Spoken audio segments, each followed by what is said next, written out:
¿Te acuerdas de aquella película en la que George Clooney y Quentin Tarantino eran hermanos fugitivos?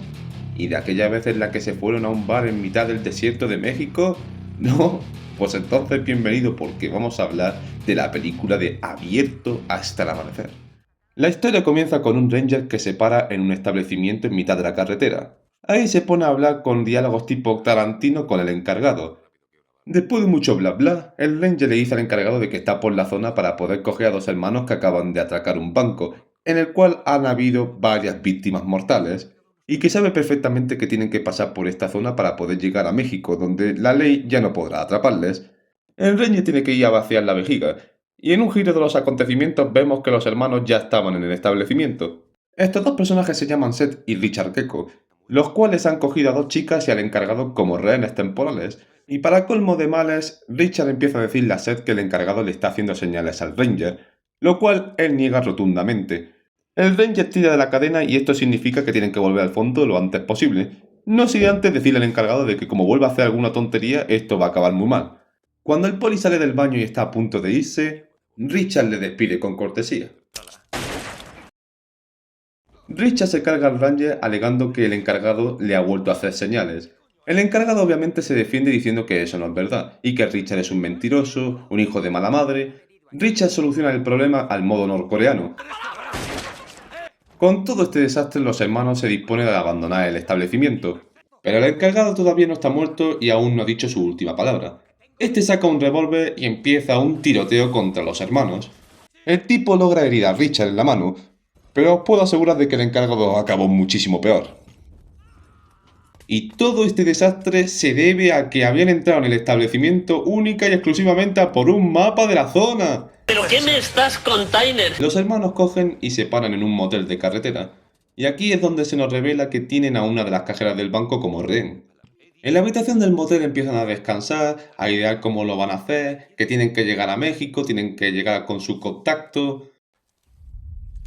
Madre mía, que ha venido esa mirada de depredador. Joder, yo no digo nada, pero después de esa mirada, yo de este tipo ya no me fío.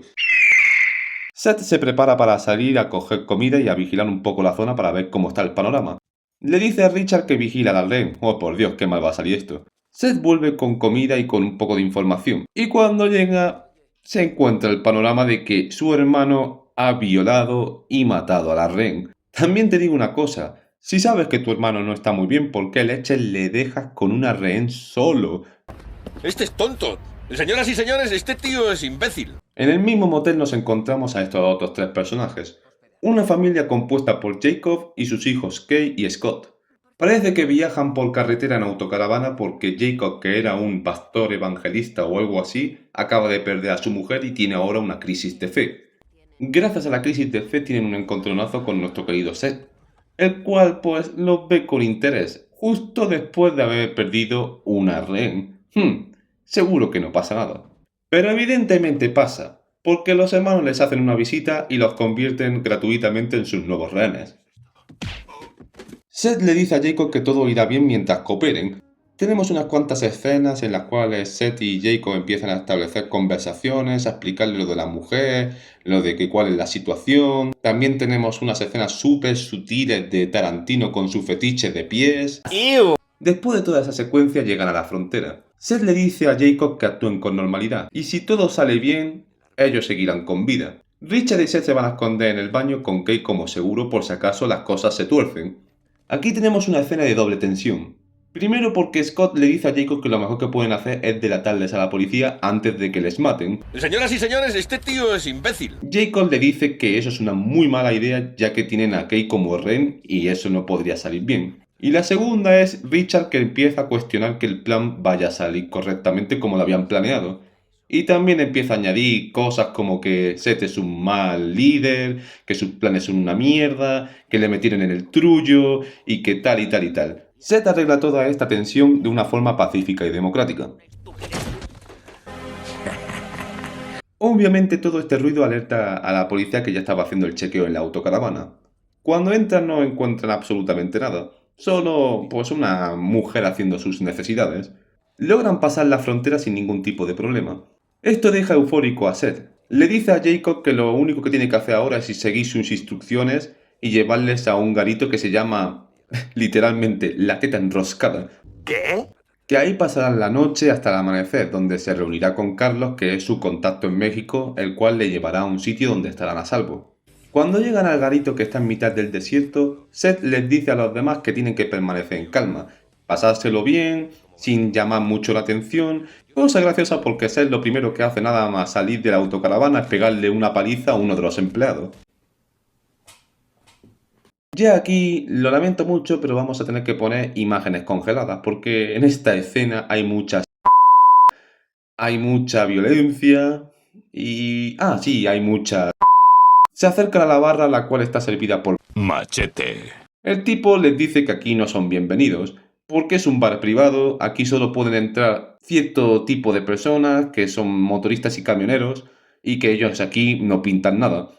Se incluye en la pelea un portero que, bueno, empieza a haber momentos de tensión. Pero entra en escena Jacob, el cual le dice que él técnicamente sí tiene para poder conducir camiones y todo eso, y que conduce una autocaravana, así que más o menos pueden pasar.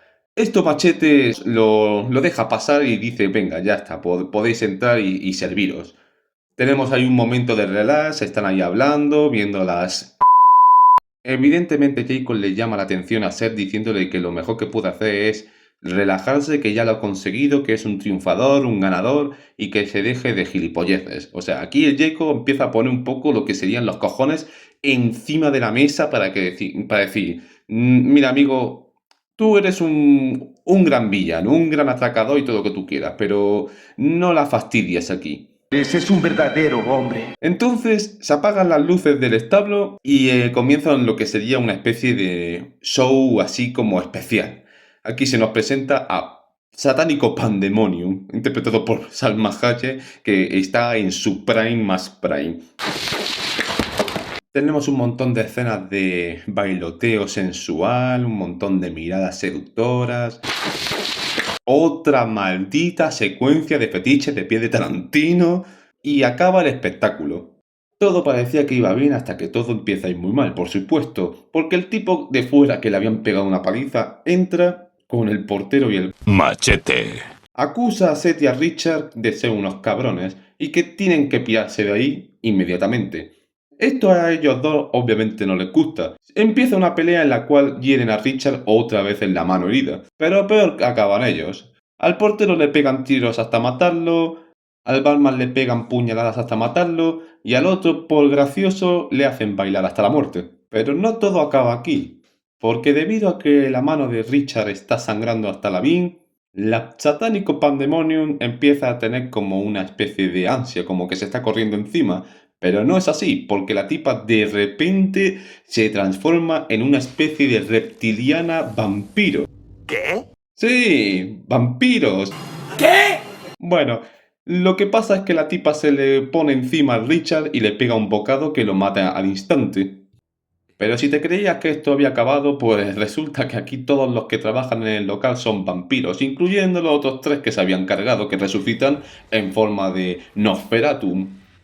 Cierran todas las salidas y empieza una auténtica masacre.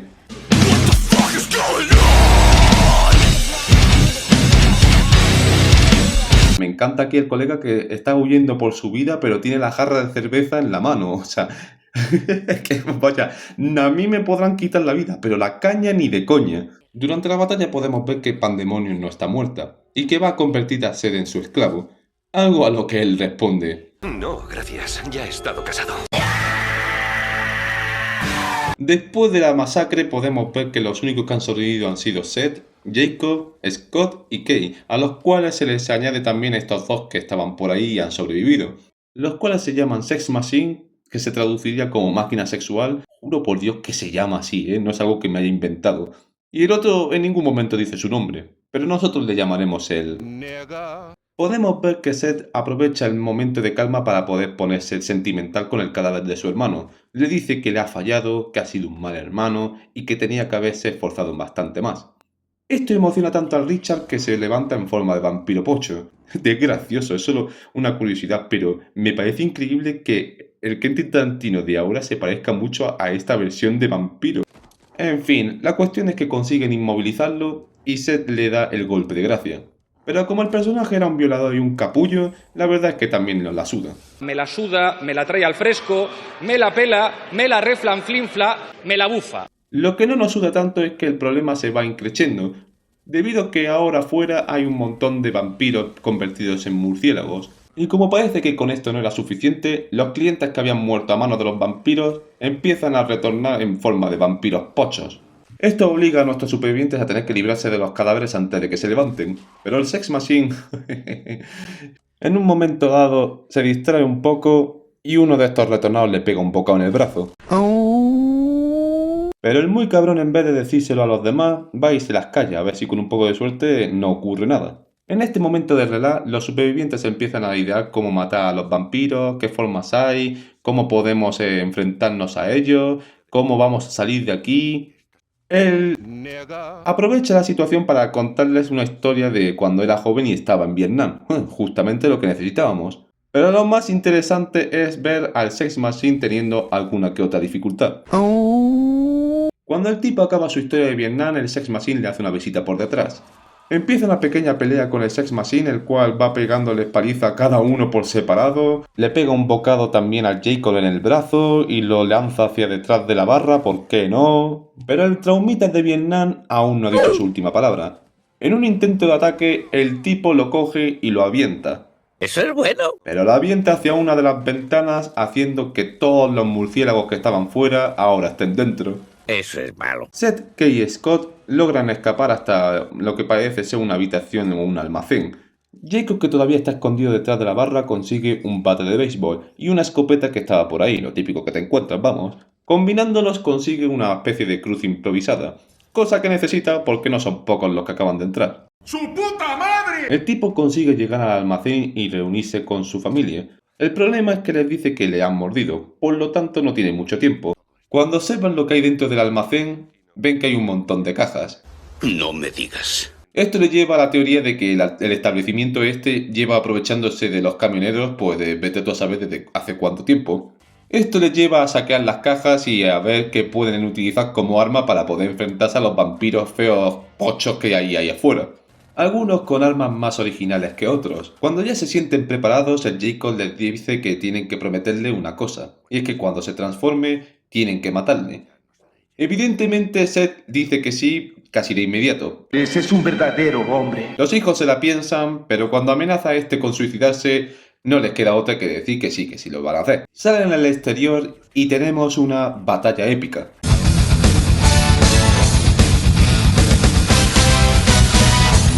Cuando todo parece que va bien, todo empieza a ir mal como de costumbre, porque el Jacob en mitad de la pelea se transforma en vampiro, y el Scott, que se queda como medio pasmado, acaba recibiendo un bocado en el cuello. ¡Inútil! Pero consigue quitárselo de encima, coger el revólver del Seth y darle el tiro de gracia. Pero como vuelve a bajar la guardia, un grupo de vampiros lo aprovecha y empiezan a pegarse un festín con él, haciendo que sea Kay la que tiene que poner punto y final a su sufrimiento. Cojones con las balas explosivas de ese revólver, ¿no? Seth y Kay son los últimos que quedan en pie. Y cuando parece que está todo perdido, aparece cual ángel salvador el famoso Carlos. Con él aparece también en la luz del sol. Y cuando este le toca la piel, los vampiros hacen Michael Bay. Seth, lejos de agradecerle a Carlos por haberle salvado la vida, le empieza a reprochar que cómo es posible que haya sugerido de quedar en un sitio tan espantoso como ese. Carlos obviamente se defiende diciendo que hubiera valido un sitio como otro, dejándonos claro que este tipo nunca había pisado ese sitio. Pero la tensión empieza a bajar cuando Seth le propone a Carlos que le baje el impuesto ese que les había propuesto a su hermano y a él por llevarles al Rey, que es ese sitio donde van a estar seguros dentro de México. Porque como ya no está su hermano y solo queda él, pues entonces tenemos que sacar tajada. Kay, que de tonta tiene poco, le propone a Seth que si puede ir con él a ese sitio. Pero Seth le dice que lo mejor es que vaya y haga su vida con tranquilidad y normalidad. Sí, Seth siendo el típico tío que no capta las indirectas. Cada uno se va por su camino, y cuando la cámara empieza a alejarse de la zona, podemos ver que el local en realidad se trata de una especie de pirámide azteca. Vaya snifada. Vaya película más rara. Esta película, que fue dirigida por Robert Rodríguez y el guión fue escrito por Quentin Tarantino, Fue estrenada en 1996, 95, más o menos por ahí. Y fue de esos primeros proyectos que llevaron en conjunto estos dos. Hay más, hay más películas que hicieron estos dos juntos y son unas auténticas fumadas. Esta es la mejor, ¿vale? Esta es la mejor sin ninguna duda. Porque, aparte de que tiene un giro de guión impresionante, de 360 grados. El principio de la película es una película totalmente diferente. Parece la típica peli de polis y ladrones, los típicos ladrones que intentan huir de la policía y en algún momento les cogerán, les harán una pillada y habrá tiroteos de estos intensos. Mitad de la película, justamente en mitad de la película, se gira y dice que no, esto en realidad es una película de supervivencia vampírica. No me lo puedo creer. Es un giro que si tú no has visto los trailers, pues entonces no te la esperas. Es que, vamos a ver, ¿qué clase de persona se espera que una película que empieza así, llevamos ya 50 minutos de película y ahora me dices que es de otra cosa? Bueno, es una película que se ha envejecido bien. Los maquillajes de los vampiros están muy conseguidos. Es normal, en esta película participan Tom Savini, que estuvo en trabajos como las películas estas de Joshua Romero para los zombies. En Viernes 13 también participó. Y está Greg Nicotero, el que trabajó en los maquillajes de los zombies de The Walking Dead. O sea, son unos trabajos excelentísimos. La película que ha envejecido bien. Más esta producción tuvo entre 16 o 17 nominaciones. Una de ellas... dos de ellas las ganó a mejor película de terror, imagínate cómo estaba la cosa ese año. Y la tercera fue a mejor actor para George Clooney. A Quentin Tarantino le nominaron para 2 premios. Uno para mejor actor secundario y la otra para peor actor secundario, para los Razzie. Ya sabéis, esos anti-Oscar. Pero aún así, aunque es verdad que la actuación de Quentin Tarantino no es increíble, pero a mí no me molesta del todo. Es una película que a mí, en lo personal, me encanta. O sea, es que no sabría ni cómo explicarlo. Es una película un poco estúpida, pero tiene un cierto cariño. Yo creo que la vi con 11 o 12 años, ya ves. Imagínate cómo estábamos en aquella época. Pero a mí, en lo personal, me encanta. Sé que a mucha gente no le gustó el giro ese tan raro de guión, o a otras personas les encantó. Yo creo que esta película, si no hubiese sido por los vampiros, hubiese sido una película de esas de persecución del montón. Con buenas actuaciones, caras de un montón de famosos, pero yo creo que hubiera sido una película del montón. Gracias a ese final, esta película se convirtió en un clásico de culto. Si has visto la película esta de Pecadores, la de Sinners, que el director reconoció que se inspiró mucho en la película, por no hablar de que casi es un calco. Yo, en la humildad más absoluta, le pondría a esta peli como un 7, ¿eh? A mí me gusta, me entretiene, me parece una película que se deja ver. Y nada, pues no puedo decir absolutamente nada más. Espero que hayas disfrutado de este resumen, porque seguramente te habrá dado pereza de buscar la película o verla. Es una película muy difícil de buscar en español. Incluso en español latino es complicado de encontrar, ¿eh? Pero en fin.